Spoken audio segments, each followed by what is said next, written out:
जय हिंद दोस्तों, मैं देवेंद्र स्वागत करता हूं आप सबका हमारे YouTube चैनल नॉलेज जुगाड़ पे।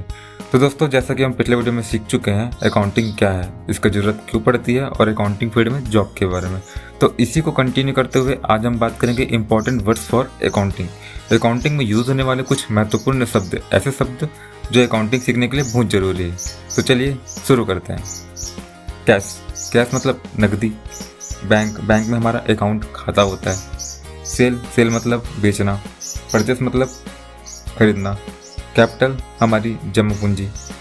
लाइबिलिटीज मतलब दायित्व, वो चीज़ें जिसको हमें किसी को वापस करना हो। अगर हमने किसी से पैसे उधार लिए हैं तो हमारी लाइबिलिटी है, हमारा दायित्व है, हमें उसे पैसे वापस करना है। एसेट्स मतलब संपत्ति, हमारी धन दौलत।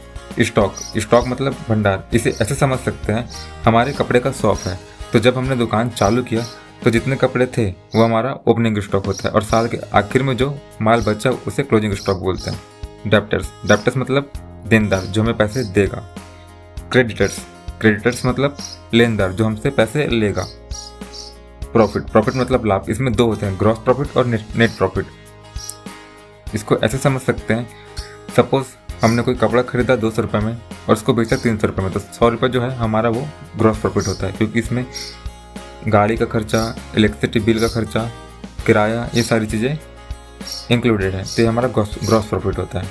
नेट प्रॉफिट में ये होता है कि ग्रॉस प्रॉफिट में जो भी खर्चे हैं वो सारे खर्चे निकालने के बाद में, इलेक्ट्रिसिटी बिल निकालने के बाद में, किराया निकालने के बाद में जो भी हमारा अमाउंट बचता है वो हमारा नेट प्रॉफिट होता है।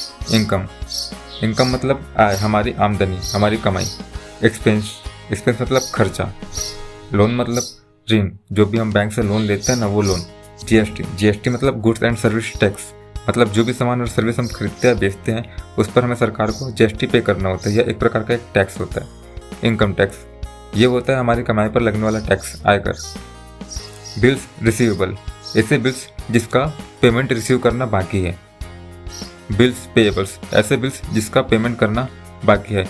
एग्जाम्पल, सपोज कि हमने कोई सामान खरीद के लाया तो दुकानदार ने हमें उनका बिल तो दे दिया लेकिन हमने उसका पेमेंट नहीं किया है, पेमेंट करना भी उसका बाकी है, तो ऐसे बिल्स पेएबल कहलाता है, जिसका बिल्स तो हमको हमारे पास में आ गया लेकिन पेमेंट उसका करना बाकी है। वैसे ही सेम रिसीवेबल में होता है, अगर हमने किसी को सामान बेचा है, हमने उसको बिल तो दे दिया है लेकिन उन्होंने पैसा भी पे नहीं किया है, तो ऐसे बिल्स को हम बिल्स रिसीवेबल में रखे रहते हैं।